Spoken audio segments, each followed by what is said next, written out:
Adjust the blade guard so that it is slightly higher than your wood piece.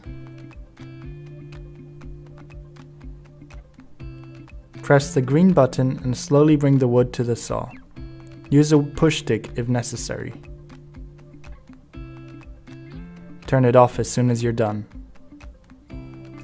For straight cuts, set up the fence, sliding it in from the left. Place it and tighten the red knob to fix the position. Again, press the on button and slowly bring your wood piece to the saw. Use a push stick if necessary.